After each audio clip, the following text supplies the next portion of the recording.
Hi, I'm Seraphina. I'm 31. 3 hours before I was supposed to walk down the aisle at the Grandview Manor in Millbrook Heights, I found my father standing in my bridal suite with fabric scissors in his hand and my $4,000 custom wedding dress in shreds on the marble floor. The beaded bodice that had taken artisans in Prague 6 months to hand stitch was torn beyond recognition. The silk train that I dreamed about since I was 12 lay crumpled like discarded tissue paper. "No daughter of mine walks down that aisle," Theodore Blackwood said, his voice cold as winter steel, stepping deliberately on the delicate French lace like it was garbage beneath his Italian leather shoes. My mother, Patricia, stood behind him in her emerald green mother of the bride dress, arms crossed over her chest, her perfectly painted lips curved in what could only be described as satisfaction. My sister, Genevieve, leaned against the antique vanity with her phone out, recording every second of my devastation, her laughter echoing off the crystal chandelier above us. But that wasn't the worst part. The worst part was discovering in that moment why he really destroyed the dress that represented everything I'd worked for, saved for, and dreamed of. And when 200 wedding guests gathered in the rose garden of Millbrook Heights saw who walked me down that white-petaled aisle instead of him, 3 hours later, his face went ashen, whiter than my destroyed Valentino gown. Because sometimes the people who try to demolish your biggest moment end up handing you exactly the ammunition you need to obliterate their carefully constructed lies. I want to know where you're watching this right now. Are you in your car during lunch break? Curled up in your favorite chair at home? Getting ready for bed? Drop a comment below and tell me, because what I'm about to share with you will make you question everything you think you know about family loyalty, about trust, and about the lengths some people will go to protect their secrets. They wanted to humiliate me on what should have been the most magical day of my life. Instead, they handed me the evidence I needed to expose a web of deception that had been suffocating me for over a decade. You see, standing there in that suite at 2:47 p.m. on what was supposed to be my wedding day, watching silk and dreams scattered across imported Italian marble, I thought my father had destroyed my dress because he couldn't accept that I was marrying Marcus. Marcus Chen, the brilliant software engineer I'd met at a conference in Seattle 2 years earlier. Marcus, whose quiet intelligence and unwavering integrity had won my heart completely. Marcus, who came from a middle-class family in Portland and didn't have the pedigree my father deemed acceptable for his daughter. I was wrong. Dead wrong. It wasn't about Marcus at all. It was about money. Specifically, it was about my money. Money I didn't even know I had. Money that had been systematically stolen from me since my 18th birthday.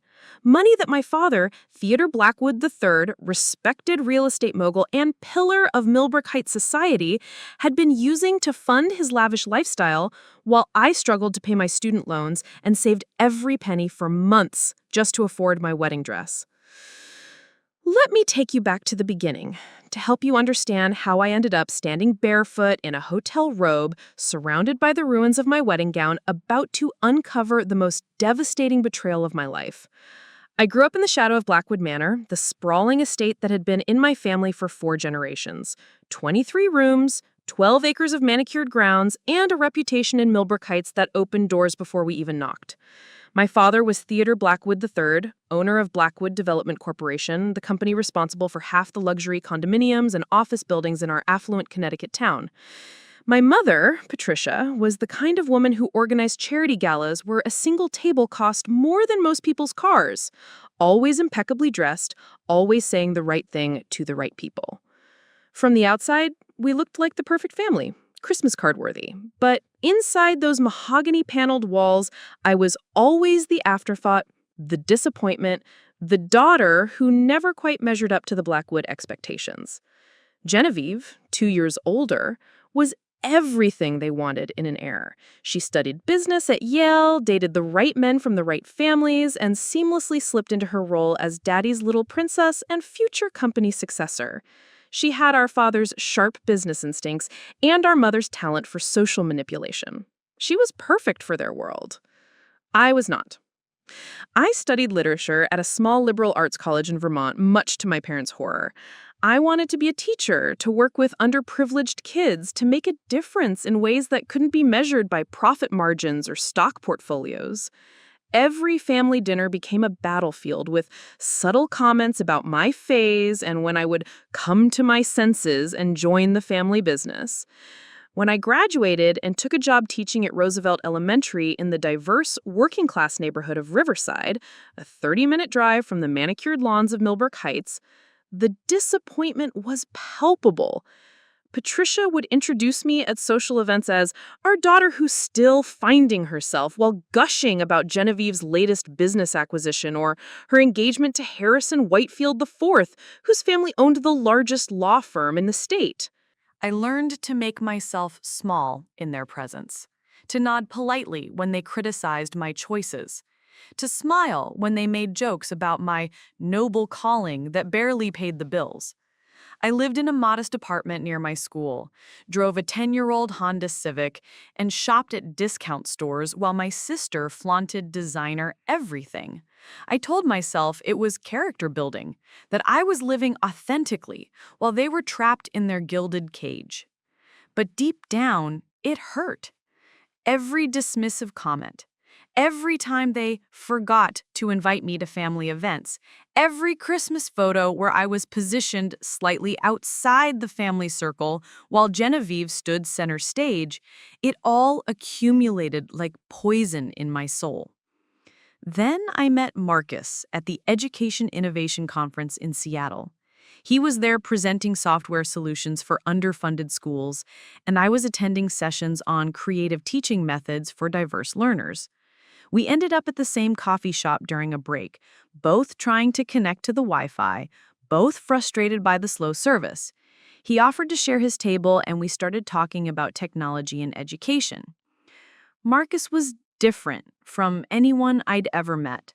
He was quiet where my family was loud, thoughtful where they were impulsive, genuine where they were performative. He'd grown up in Portland, the son of a nurse and a high school math teacher.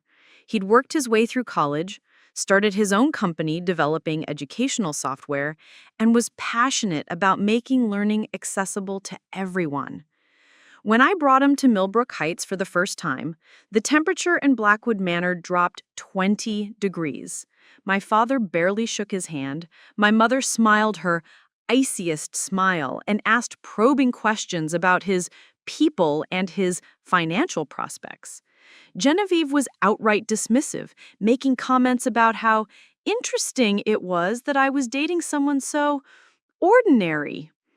Marcus handled it with grace I didn't deserve. He never complained, never made me choose between him and my family, never asked me to defend him. He just loved me quietly and completely, building a life with me that was real and honest and beautiful in ways the Blackwood world could never understand. When Marcus proposed on a hiking trail in the mountains of Vermont, using a ring he'd designed himself with a simple, elegant diamond that caught the sunrise perfectly, I knew I wanted to marry him regardless of my family's approval.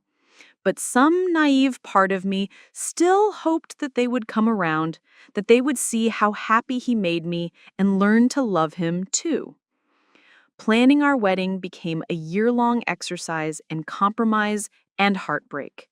My parents insisted on Grandview Manor because what would people think if a Blackwood got married somewhere less prestigious? They critiqued every detail, from the flowers, too simple, to the music, too unconventional, to the guest list, too many of Marcus's ordinary friends and family. But I held firm on two things: my dress and my values. I'd found the perfect gown at a boutique in Manhattan, a stunning Valentino creation with intricate beadwork that reminded me of stars scattered across midnight silk. It cost more than I made in 3 months of teaching, but I saved every penny, worked summer tutoring jobs, even sold some of my grandmother's jewelry to afford it. It was the one thing about the wedding that felt truly mine. I also insisted on keeping the ceremony authentic to Marcus and me. No pretentious traditions we didn't believe in, no fake displays of wealth we couldn't afford, no compromising our values to impress people who already disapproved of our choices. We wrote our own vows, chose music that meant something to us, and planned a celebration that reflected who we really were, not who my family thought we should be. The tension escalated in the weeks leading up to the wedding. My father made increasingly aggressive comments about Marcus not being worthy of the Blackwood name. My mother accidentally sent wedding invitations with the wrong time to Marcus's family, then acted surprised when they almost missed the rehearsal dinner. Genevieve started a group chat with our cousins making jokes about my charity case fiancé. But nothing prepared me for what happened on the morning of our wedding day. I'd spent the night at Grandview Manor in the bridal suite they'd reserved for getting ready. The room was beautiful, floor-to-ceiling windows overlooking the rose garden where we'd say our vows, antique furniture that whispered of romantic fairy tales, and a marble bathroom larger than my entire apartment. My dress hung on a custom hook near the window where the morning light made the beading shimmer like captured starlight. I woke up early, too excited and nervous to sleep. At 11 a.m., my hair and makeup team arrived, transforming the suite into a bustling preparation center. My bridesmaids, my college roommate Sarah, my teaching colleague Maya, and, reluctantly, Genevieve, were due at noon. The wedding was scheduled for 4 p.m., giving us plenty of time to get ready without rushing. At 10:30, while the stylists were setting up their equipment, I went downstairs to grab some coffee and check on the flower arrangements. The manor was buzzing with activity. Caterers setting up the reception area, musicians doing sound checks, wedding coordinators ensuring every detail was perfect. That's when I overheard it. I was walking past my father's study when I heard voices through the partially opened door. My father was on the phone, his tone sharp and businesslike. "Can't let this happen, Richard. If she goes through with this wedding, everything we've worked for is at risk. The trust fund clause kicks in the moment she says I do, and then she'll have access to everything. She'll figure it out eventually." I froze outside the door, my heart suddenly pounding. No, you don't understand, he continued. She has no idea about the inheritance from her grandmother. Eleanor left everything to Seraphina. The stocks, the real estate investments, the offshore accounts. We're talking about $12 million that's been sitting in trust since she turned 18. Patricia and I have been managing it, using it for family expenses, but legally, it's hers. The wedding triggers the disclosure clause. My legs nearly gave out. $12 million? My grandmother, Eleanor, who had died when I was 18, had left me $12 million, and my parents had been managing it, using it? The marriage license requires full financial disclosure, my father was saying. Marcus seems like the type who will insist on transparency. He'll want to know about all assets before they file joint taxes. We can't let her find out what we've taken. Taken? Not managed. Taken. I pressed myself against the wall, struggling to breathe as the conversation continued. We've already used most of it. The house renovations, Genevieve's wedding, the European vacations, the new cars. It's all been funded by Seraphina's inheritance. There's maybe $2 million left in the actual trust, and we need at least $8 million to cover what we've borrowed against it. My father paused, listening to whoever was on the other end of the phone. No, bankruptcy isn't an option. Do you know what that would do to the Blackwood name, to the business? We need more time to replace the money before she finds out. If she doesn't get married today, the disclosure clause is delayed indefinitely. We can figure out another solution. Borrowed against it? Replace the money? The euphemisms couldn't hide what I was hearing. My parents had stolen my inheritance. They'd been living off my grandmother's money for 13 years while I struggled to pay student loans, while I saved for months to afford my wedding dress, while I worked extra jobs just to make rent. The conversation was wrapping up. Don't worry, Richard. I have a plan. There's not going to be a wedding today. Trust me. I heard footsteps approaching the door and quickly ducked into the nearest room, the flower arranging area where the florists were working. My hands were shaking so badly I could barely hold my coffee cup. The florists looked at me with concern. "You all right, honey?" asked Margaret, the head florist. "You look like you've seen a ghost." In a way, I had. The ghost of the family I thought I knew. I mumbled something about wedding nerves and hurried back upstairs to the bridal suite, my mind reeling with the knowledge of my family's betrayal. Back in the suite, my hairstylist was waiting with a smile and a collection of vintage pins that would complement my dress perfectly. "Ready to become a beautiful bride?" she asked cheerfully. I nodded numbly, settling into the antique chair facing the ornate mirror. As she began working on my hair, I stared at my reflection and tried to process what I'd overheard. My grandmother Eleanor had been my favorite person in the world. She'd taught me to read, taken me on adventures, told me stories about traveling the world and following dreams. She'd always said I was special, that I had a strength the rest of the family didn't understand. She'd left me $12 million, enough to pay off my student loans, buy a house, start a family, maybe even start my own school for underprivileged children, enough to live comfortably while making a real difference in the world. And my parents had stolen it, used it to fund their lifestyle while letting me struggle, while criticizing my choices and making me feel guilty for not contributing more to the family image. The rage was building in my chest, but I forced myself to stay calm. If my father had a plan to stop the wedding, I needed to be prepared. I needed to protect myself and Marcus. But first, I needed to get through the next few hours without letting on that I knew anything. At noon, my bridesmaids arrived with champagne and excitement. Sarah and Maya were buzzing with joy, fussing over my hair and taking photos. Genevieve arrived with her usual air of superiority, making comments about the suite being quaint, and wondering if the hairstylist was experienced enough for a Blackwood wedding. I played my part, smiling and laughing and pretending everything was normal while my insides churned with the knowledge of my family's betrayal. We had lunch brought up, delicate sandwiches and fresh fruit that I couldn't taste. We toasted with champagne that might as well have been water. At 1:30 p.m., 15 minutes before I was supposed to put on my dream dress, my father knocked on the door. "I need to speak with Seraphina," he announced, entering without waiting for permission, privately. My bridesmaids exchanged glances. Sarah started to protest, but I nodded. "It's fine.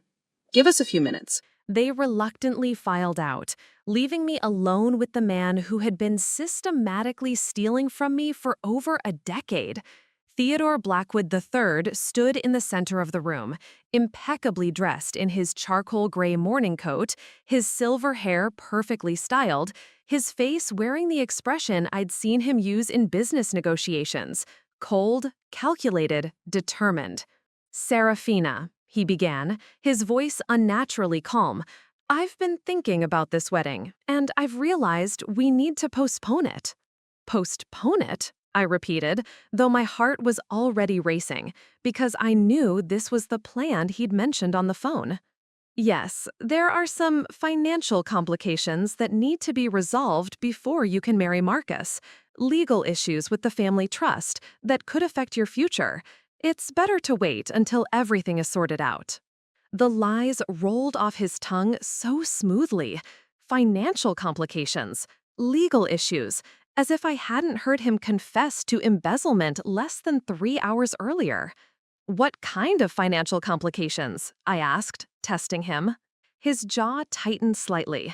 "Complex family business matters that you wouldn't understand.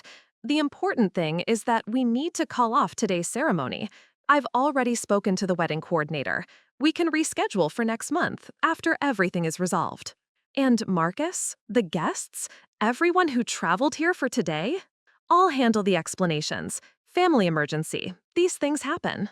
I stared at this man who had raised me, who had taught me to ride a bike and helped me with homework and walked me to my first day of school.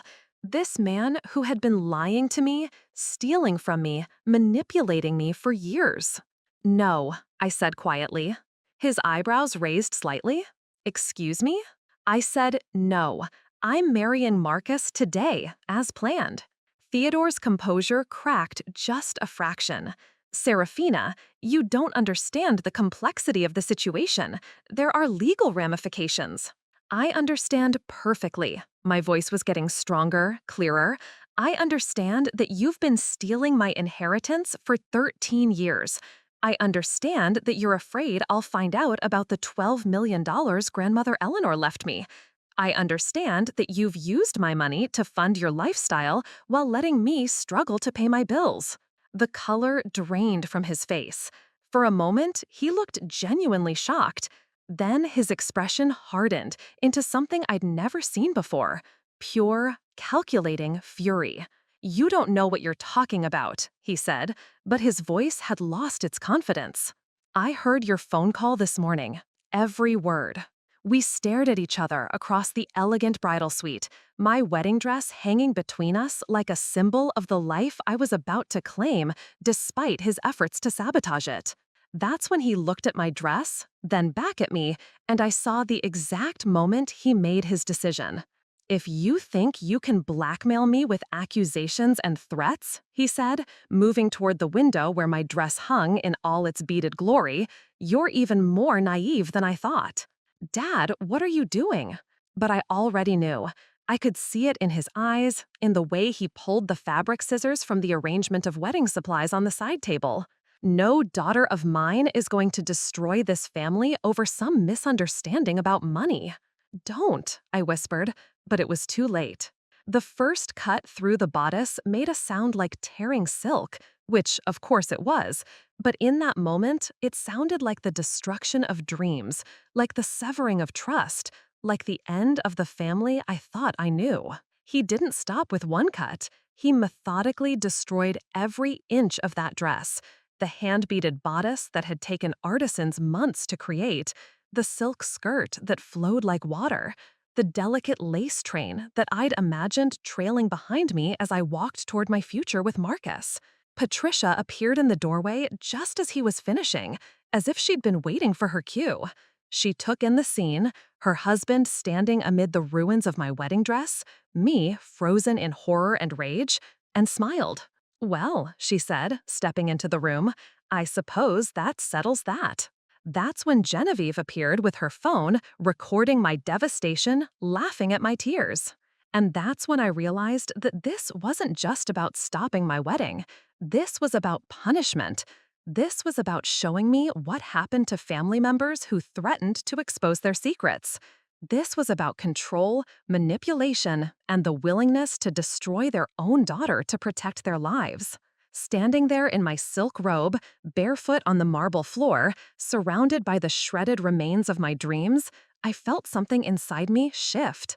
The dutiful daughter who had spent 31 years trying to earn their love was gone. In her place was someone I'd never been before. Someone who was done being small, done being grateful for scraps, done protecting people who wouldn't hesitate to destroy her. "You have 2 hours, I said, my voice steady despite the tears streaming down my face. 2 hours to figure out how you're going to explain to 200 guests why there's no wedding. Because I'm getting married today, with or without this dress, with or without your approval, and with or without you." Theodore laughed, a cold sound that echoed off the crystal chandelier. "With what dress, Seraphina? In what shoes? You have nothing but that robe and your pride." I smiled then, and something in my expression must have unsettled him, because his confident sneer faltered slightly. "Watch me," I said. Margaret seemed to read my thoughts. "Honey, I know this is overwhelming, but you need to understand something. They made these choices. They chose to steal from you. They chose to lie to you for 13 years. They chose to destroy your wedding dress rather than face the consequences of their actions. You're not responsible for their choices, but you are responsible for your own." She was right, and I knew it. The little girl who had spent decades trying to earn her parents' love was gone, destroyed as thoroughly as my wedding dress. In her place was a woman who deserved better, who was going to fight for better, who was going to create her own version of better starting right now. "The vintage dress," I said, pointing to Alina's contribution. "It's perfect." It really was. The 1950s silhouette was classic and timeless, the kind of dress that would look elegant in photos 50 years from now. It was simple enough that it wouldn't compete with the drama of the day, but beautiful enough that I would feel like a bride, rather than like someone making the best of a terrible situation. Elena clapped her hands together. Excellent choice. Let's get you into it and see what alterations Jasmine needs to make. As they helped me out of my robe and into the dress, David continued working on his tablet. Seraphina, I need to ask you something important. Are you prepared for the possibility that this legal action could destroy your relationship with your family permanently? I thought about it as Jasmine pinned and tucked, transforming the vintage dress into something that fit me perfectly. Was I prepared to lose my family forever? Then I remembered my father's cold satisfaction as he cut through my wedding dress, my mother's approval, Genevieve's laughter, the 13 years of lies and stolen money and subtle humiliation. David, I said, I think they destroyed our relationship long before today. I'm just finally admitting it. Carmen was working on accessories, pulling shoes and jewelry from what appeared to be a bottomless bag of options. Now, about your hair and makeup, she said. Your original team abandoned ship when they heard the wedding was canceled, but I know people. Before I could protest that we couldn't possibly coordinate all of this in the time remaining, Maya's phone rang. She glanced at it and frowned. It's Marcus, she said. He's been trying to reach you for the past hour. My stomach dropped. In all the chaos, I hadn't thought about what Marcus must be going through. He was probably getting ready with his groomsmen, expecting to meet me at the altar in less than an hour, with no idea that my father was downstairs telling everyone the wedding was canceled. Answer it, I said. Put it on speaker. Seraphina? Marcus's voice filled the room, tight with worry. What's going on? I keep hearing conflicting stories. Someone said there was a family emergency, but then Jake heard that the wedding was postponed, and now people are saying it's canceled entirely. The love and concern in his voice nearly broke me. Here I was, surrounded by the evidence of my family's cruelty and betrayal, and all Marcus cared about was whether I was okay. Marcus, I said, and my voice was stronger than I expected it to be. The wedding is not canceled. We are getting married today, exactly as planned. My family has tried to sabotage it, but they failed. What do you mean, sabotage it?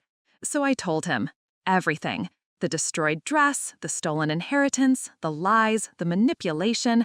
I watched in the mirror as Jasmine worked on the dress alterations, and I told the man I loved about the family he was about to marry into. The silence on the other end of the phone stretched so long I thought we'd been disconnected. Maya prompted. I'm here, he said, and his voice had changed. It was colder, harder than I'd ever heard it. Seraphina, are you telling me that your parents have been stealing from you for 13 years while criticizing you for being financially struggling? Yes. And when they realized that marrying me would trigger disclosure requirements that would expose their theft, they decided to destroy your wedding dress and publicly humiliate both of us rather than face the consequences? Yes. Another long pause. Okay, Marcus said. And now his voice had the quality it got when he was solving complex programming problems. Focused, determined, systematic.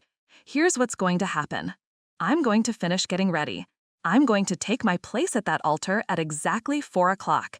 And I'm going to wait for you because I love you and I want to marry you today regardless of what your family has done. Tears were streaming down my face, but I was smiling. Marcus? I'm not finished, he interrupted gently. After we're married and this is all settled, I'm going to make sure your family understands exactly what they've lost by treating you this way. I may be quiet, Seraphina, but I'm not weak. And nobody hurts the woman I love without consequences. Elena was dabbing at her eyes with a tissue. Carmen was muttering something under her breath that sounded like curses in Spanish. Even David looked impressed. I love you, I told Marcus, meaning it more than I'd ever meant anything in my life. I love you too. Now go get ready to be my wife. After he hung up, the room was quiet for a moment. Then Jasmine looked up from her work on the dress hem. Girl, she said, you better hold on to that one. The next 30 minutes were a whirlwind of activity. Elena called in favors to get a hair and makeup team to the manor within 20 minutes. Carmen coordinated with David to make sure all the legal documentation was in order for after the ceremony. Margaret worked with the wedding coordinator, who, it turned out, had been pressured by my father, but was more than happy to proceed with the original plan when told the bride was ready. Jasmine transformed the vintage dress into something that looked like it had been made specifically for me, taking in the waist, adjusting the neckline, and adding subtle pearl details that complemented the original design. When I looked in the mirror, I saw a bride. Not the bride I had planned to be, but a bride who looked strong and confident and ready to take on the world. David had been working steadily on his tablet throughout the preparation process. As the hair and makeup team, two women who had clearly been briefed on the situation and were approaching it with the seriousness of a military operation, worked on transforming me, he looked up with an expression of grim satisfaction. "Seraphina," he said, "I have good news and I have better news." "Good news first," I said, trying to hold still while the makeup artist worked on my eyes. "The good news is that I've already found preliminary evidence of the trust fund your father mentioned. Eleanor Blackwood did indeed establish a $12 million trust in your name, with marriage being one of the triggering events for full disclosure and control." My hands started shaking. It was real. Everything I'd overheard was true. "The better news," David continued, "is that your father made a crucial mistake. In his panic to stop the wedding, he's been calling financial institutions to clarify the trust requirements. Those calls are recorded. He's essentially created evidence of his own fraud attempts." Sarah, who had been quiet during most of the preparation, suddenly spoke up. "David, what happens after today? I mean, after they get married and Seraphina has legal right to information about her inheritance?" "That," David said, "depends on what Seraphina wants to do. We could pursue full criminal charges, which would likely result in jail time for both parents and potentially Genevieve if she was involved in the financial management. We could pursue civil action to recover the stolen funds plus damages, or we could use the threat of criminal prosecution to negotiate a private settlement." I thought about it while the hairstylist put the finishing touches on an elegant updo that complemented the vintage dress perfectly. What did I want? Justice? Revenge? Or just the chance to move forward with my life free from their manipulation? "I want my money back," I said finally. "All of it, with interest. I want a formal apology, and I want a guarantee that they will never interfere in my life or my marriage again." "And if they refuse?" David asked. I met his eyes in the mirror. "Then we pursue every legal option available. I'm done protecting people who wouldn't hesitate to destroy me." Margaret clapped her hands together. "That's what I like to hear. Now, ladies, it's time. We have a wedding to execute." As we prepared to leave the bridal suite, Carmen handed me a small bouquet she'd apparently created from Margaret's flower supplies, white roses and baby's breath, simple but perfect. Elena provided a short veil that had belonged to her grandmother, something borrowed that felt like a blessing from women who understood the importance of this moment. I looked around the room one last time. The shredded remains of my original dress were still scattered across the marble floor, a reminder of how this day had started. But I was no longer the woman who had stood here in despair 2 hours ago. "Ready?" Sarah asked, linking her arm through mine. "More ready than I've ever been in my life," I replied. As we walked toward the door, David fell into step beside me. "Seraphina, there's one more thing you should know. I took the liberty of having a friend of mine document your father's conversations downstairs. Everything he said about cold feet, about you not being ready for marriage, about family financial complications, it's all been recorded." I stopped walking. Why? "Because when this is over, when the legal battles are settled and you have your inheritance back, you're going to want to make sure the truth about today is what people remember. Your father is controlling the narrative right now, but that doesn't mean he gets to control it forever." He was right. This wasn't just about getting married despite my family's sabotage. This was about reclaiming my own story, about making sure that when people talked about Seraphina Blackwood's wedding day, they talked about a woman who refused to be broken by the people who should have protected her.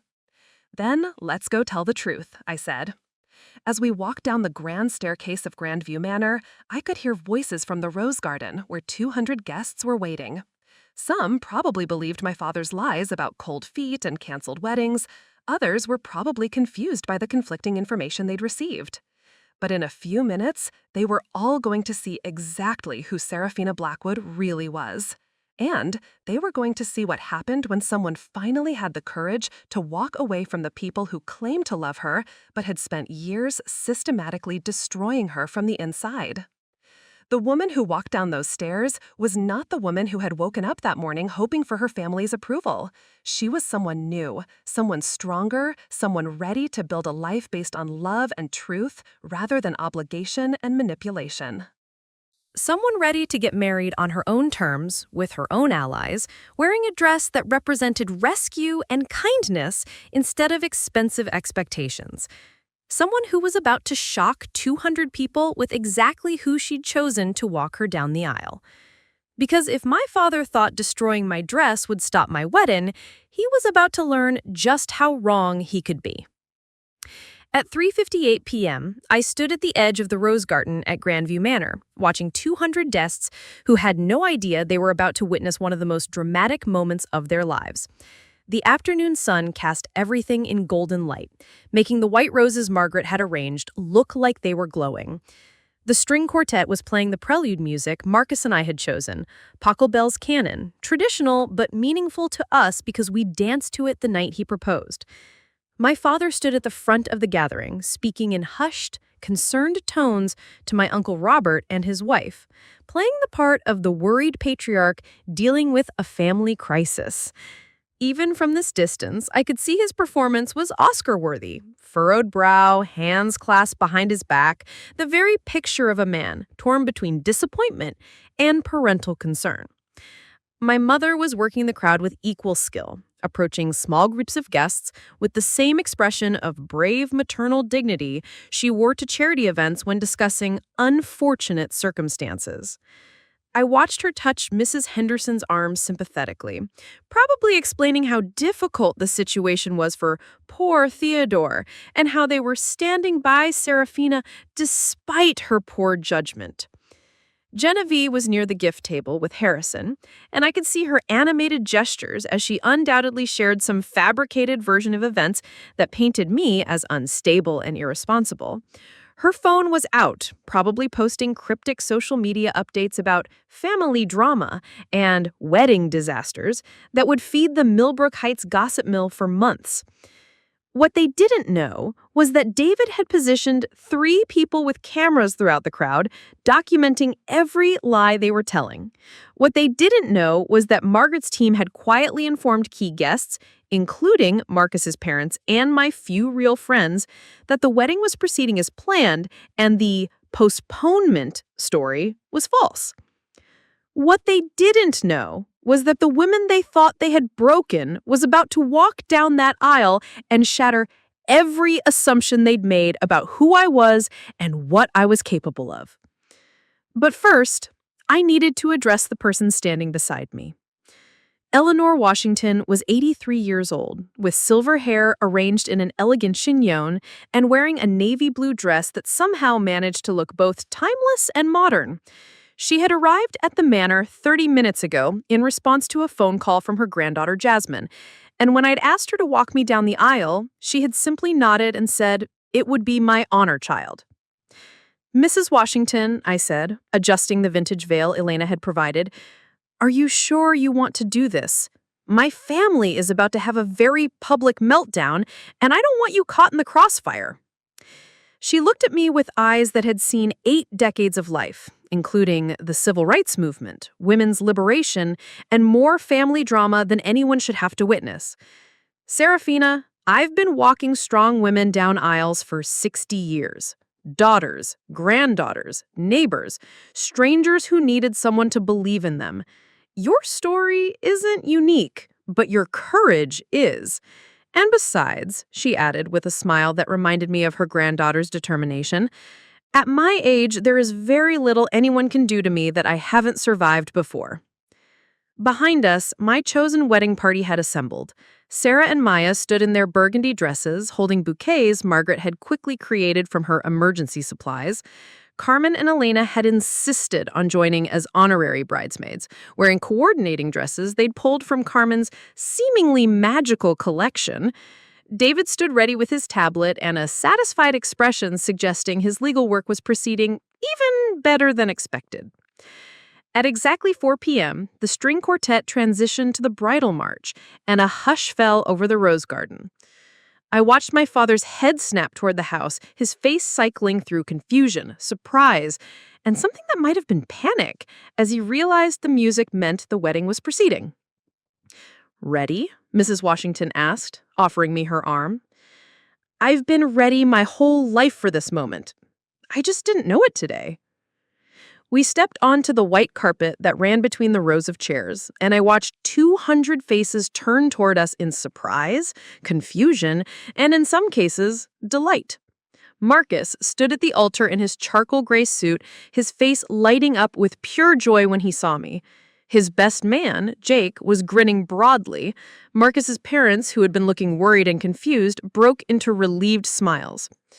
But it was the expressions on my family's faces that I'll remember forever. My mother's carefully composed mask slipped entirely, her mouth falling open in shock. She had been mid-sentence with Mrs. Patterson, probably explaining my emotional instability, and now she stood frozen, with one hand still gesturing, looking like she'd been caught in the middle of a lie. Which, of course, she had. Genevieve actually dropped her phone, the device clattering onto the stone patio, as she stared at me walking down the aisle in a dress that wasn't the shredded remnants they'd left in the bridal suite. Her carefully applied makeup couldn't hide the flush of anger that was spreading across her face as she realized her family's sabotage had failed. But my father's reaction was the most dramatic.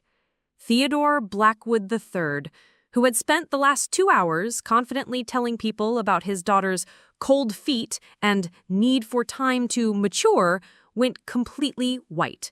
Not pale, white, like every drop of blood had drained from his face in an instant. His hands, which had been clasped behind his back in his practiced pose of paternal concern, began to shake visibly. I watched him calculate in real time what my appearance meant. If I was walking down the aisle, the marriage was happening. If the marriage was happening, the trust disclosure requirements would be triggered. If the disclosure requirements were triggered, his theft would be discovered within days, not months or years. Everything he had done to prevent this moment, destroying my dress, spreading lies about my mental state, humiliating Marcus and me in front of our guests, had failed completely. And now, not only was I getting married, but I was doing it with the confidence of someone who knew exactly what he had stolen from me. As Mrs. Washington and I walked slowly down the aisle, I heard whispers from the guests. "Is that Eleanor Washington walking with her? Where did she get that dress? I thought the wedding was canceled. Why does Theodore look like he's seen a ghost?" David had been right about controlling the narrative. My father had spent 2 hours painting me as an unstable young woman who couldn't handle the commitment of marriage. But the woman walking down this aisle, serene, confident, flanked by allies, wearing a dress that spoke of community support rather than family wealth, told a completely different story. When we reached the altar, Mrs. Washington didn't just place my hand in Marcus's and step back. Instead, she looked directly at my father, who was still standing in the front row looking like he might faint, and said in a voice that carried clearly across the rose garden, "Theodore, I'm giving this young woman away today because family isn't just about blood. Sometimes it's about who shows up when you need them most." The silence that followed was deafening.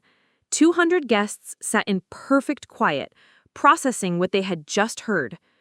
Mrs. Washington had essentially announced to everyone present that my own family had failed me so completely that a stranger had stepped in to fill their role.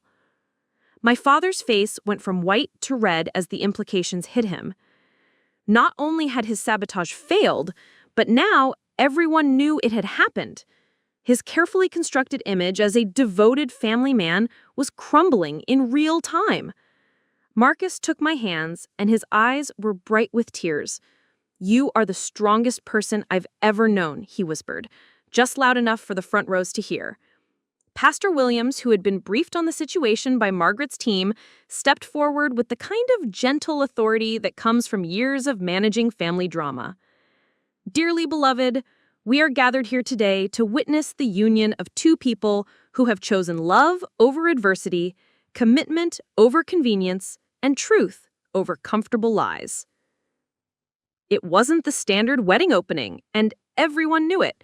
Pastor Williams was making it clear to every guest present that this wasn't just a wedding, it was a statement. The ceremony proceeded beautifully. Marcus and I had written our own vows, and when it came time to recite them, I spoke directly from my heart. "Marcus, 6 months ago, I thought love meant making yourself small to avoid conflict. You taught me that real love means being brave enough to take up space, to speak truth, to choose your own family when the one you were born into fails you. Today, I'm not just marrying you, I'm choosing the life we're going to build together, free from people who would diminish us to protect their own secrets." The guests were absolutely silent, hanging on every word. My father was now visibly sweating, probably calculating how much my vows had just revealed about the family situation. Marcus's vows were equally pointed. "Seraphina, I promise to protect the woman you are, not try to change you into someone more convenient for other people. I promise to stand with you when people who should love you choose to hurt you instead. And I promise that our marriage will be built on transparency, honesty, and the kind of love that makes you stronger, not smaller." When Pastor Williams asked if anyone had objections to the union, the silence stretched just long enough to be meaningful. My father looked like he was considering speaking, but David, positioned strategically in the third row, held up his tablet and shook his head slightly. The message was clear. Any objection would be recorded and could be used as evidence of his attempt to interfere with my legal right to access my inheritance information. Then, by the power vested in me by the state of Connecticut, Pastor Williams concluded, "I now pronounce you husband and wife. Marcus, you may kiss your bride."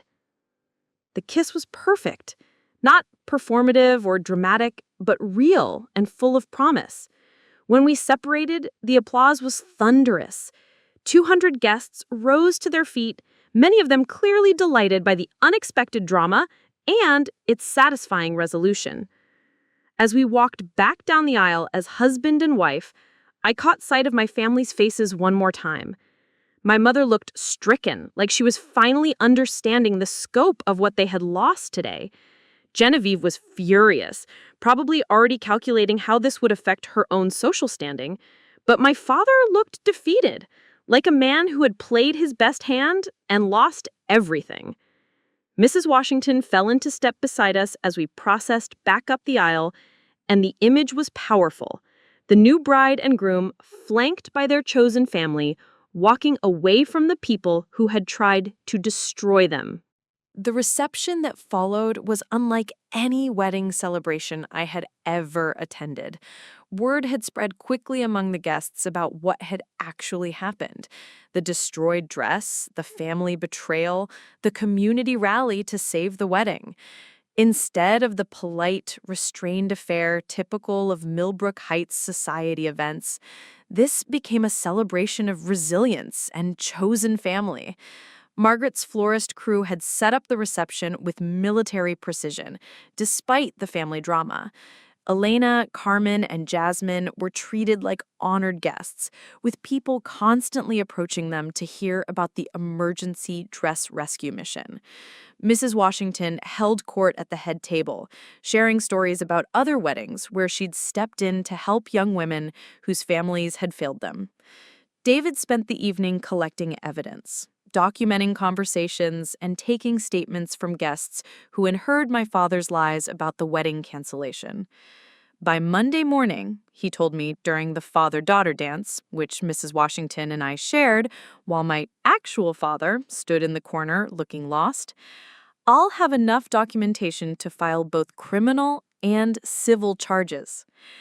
Marcus's parents approached me during dinner with tears in their eyes. "We're so sorry your family put you through this," his mother said. "But we want you to know that you have a real family now, people who will support you no matter what." The most satisfying moment came during the traditional toast time. My father had been conspicuously absent from the head table, but as people began offering their congratulations to the happy couple, he approached the microphone with the confident stride of a man accustomed to being heard. "Ladies and gentlemen," he began, his voice carrying the practiced authority he used in business presentations. "As father of the bride, I'd like to say a few words about my daughter's special day." The crowd quieted, but there was an undercurrent of tension. Everyone knew something was wrong, even if they didn't know exactly what. "Seraphina has always been—" He paused, and I could see him searching for words that would somehow salvage his reputation while not acknowledging his crimes. "A strong-willed young woman.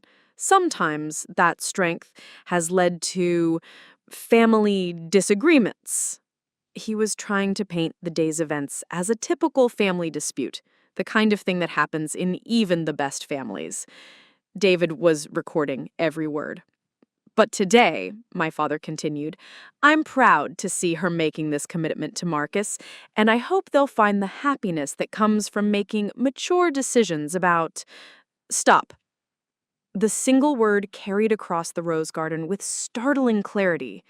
I had stood up at the head table, my vintage dress catching the light from the string of Edison bulbs Margaret had hung between the trees. "Just stop," I repeated, my voice stronger now.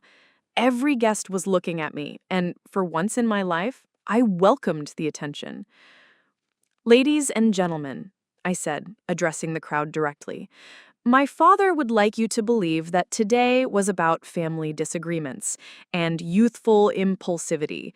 What he doesn't want you to know is that 3 hours before this ceremony, he destroyed my wedding dress with fabric scissors rather than allow me to marry Marcus."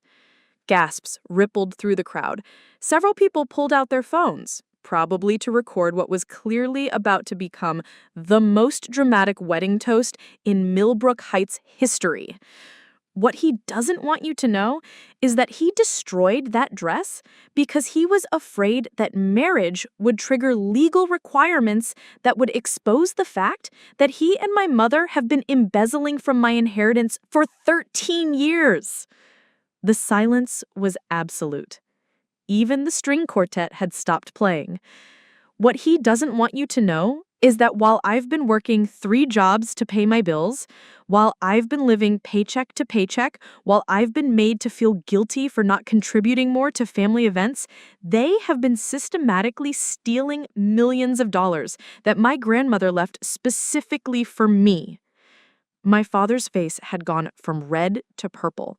He was gripping the microphone stand so tightly his knuckles were white. "But here's what I want you to know," I said, raising my champagne glass. "Today, I married the most wonderful man in the world, despite their attempts to sabotage our happiness. Today, I was walked down the aisle by Mrs. Eleanor Washington, a woman who has more integrity in her little finger than my biological family has collectively. Today, I was supported by Margaret Fleming, Elena Rodriguez, Carmen Silva, Jasmine Washington, and dozens of other people who proved that family isn't about blood. It's about who shows up when you need them most." The applause started slowly with Marcus's family and my real friends, then spread throughout the crowd like wildfire. Soon all 200 guests were on their feet, clapping not just for the toast, but for the courage it took to speak the truth. So I want to thank my real family, the people who helped me become Mrs. Seraphina Chen today. And I want to thank my biological family for showing me exactly what kind of person I never want to be. I sat down to thunderous applause, and my father stepped away from the microphone without saying another word. The rest of the evening was a blur of congratulations, hugs, and promises of support. Dozens of people approached me to share their own stories of family betrayal and recovery. Mrs. Washington's extended family embraced Marcus and I like we were their own. Margaret's team was treated like the heroes they were. My biological family left early, slipping out during the dancing portion of the evening without saying goodbye. I watched them go with a sense of relief rather than sadness. The people who remained were the ones who mattered, the ones who had chosen to celebrate love over ego, truth over comfortable lies. Later that evening, as Marcus and I shared our last dance as newlyweds, David approached us with news that would shape the rest of our lives. "I've been in contact with 3 financial institutions," he said quietly. "The preliminary numbers are even worse than we thought. They've taken closer to $14 million over the years, not 12. But the good news is that there's enough evidence for both criminal prosecution and civil recovery. You're looking at getting back every penny, plus penalties and interest." Marcus pulled me closer as we processed this information. $14 million? More money than I could even conceptualize. Stolen from me by the people who are supposed to protect me. "What happens now?" Marcus asked. "Now," David said, "Seraphina gets to decide how much justice she wants. Criminal charges could result in serious jail time for both parents. Civil action will recover the money, but probably won't result in prison sentences. Or she could use the threat of criminal prosecution to negotiate a complete settlement." I thought about it as we swayed to the music, surrounded by people who had proven their love through actions rather than words. What did I want? Revenge? Justice? Or just the freedom to move forward? "I want my money back," I said finally. "All of it, with interest and penalties. I want a formal acknowledgement of what they did, and I want a legally binding agreement that they will never contact Marcus or me again unless we initiate it." "And if they refuse?" David asked. I looked around the rose garden, at Mrs. Washington teaching my new mother-in-law how to do a traditional African wedding dance, at Margaret and Elena discussing flower arrangements with other wedding vendors who wanted to join their emergency response network, at Carmen and Jasmine planning a business partnership that would help other brides in crisis. I thought about the woman I had been that morning, desperate for my family's approval and willing to make herself small to avoid conflict. That woman was gone, replaced by someone who knew her own worth and wouldn't accept anything less than she deserved. "I want my money back," I said finally. "All of it, with interest and penalties. I want a formal acknowledgement of what they did, and I want a legally binding agreement that they will never contact Marcus or me again unless we initiate it." "And if they refuse?" David asked. I looked around the rose garden, at Mrs. Washington teaching my new mother-in-law how to do a traditional African wedding dance, at Margaret and Elena discussing flower arrangements with other wedding vendors who wanted to join their emergency response network, at Carmen and Jasmine planning a business partnership that would help other brides in crisis. I thought about the woman I had been that morning, desperate for my family's approval and willing to make herself small to avoid conflict. That woman was gone, replaced by someone who knew her own worth and wouldn't accept anything less than she deserved. "I want my money back," I said finally. "All of it, with interest and penalties. I want a formal acknowledgement of what they did, and I want a legally binding agreement that they will never contact Marcus or me again unless we initiate it." 3 months later, Marcus and I received a check for $16.2 million, my original inheritance, plus interest, penalties, and damages. My parents had agreed to the settlement rather than face criminal prosecution, though the civil case had made enough news that their reputations in Millbrook Heights were permanently destroyed. Theodore Blackwood III was forced to sell the family business to cover the settlement, and they moved to a modest condo in Florida, far from the social circles they had once dominated. Genevieve sent a single text message. "I hope you're happy now that you've destroyed the family." I deleted it without responding. With the inheritance money, Marcus and I bought a beautiful house in Riverside near the school where I teach. We established the Eleanor Washington Foundation, providing educational resources to underprivileged children and emergency support for people escaping family financial abuse. Mrs. Washington serves as the foundation's honorary chairwoman, and Margaret, Elena, Carmen, and Jasmine all serve on the board. We also started something we call the Emergency Wedding Response Network, a group of vendors and volunteers who help brides whose weddings have been sabotaged by family members.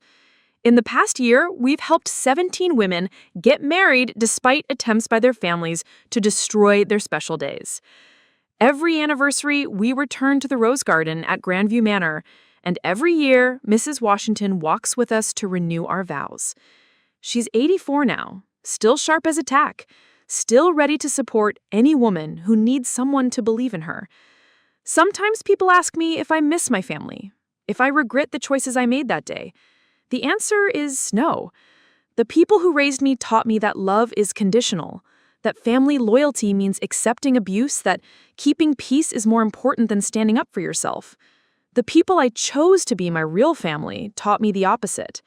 They taught me that love means showing up when someone needs you. They taught me that real loyalty means standing up for what's right, even when it's difficult.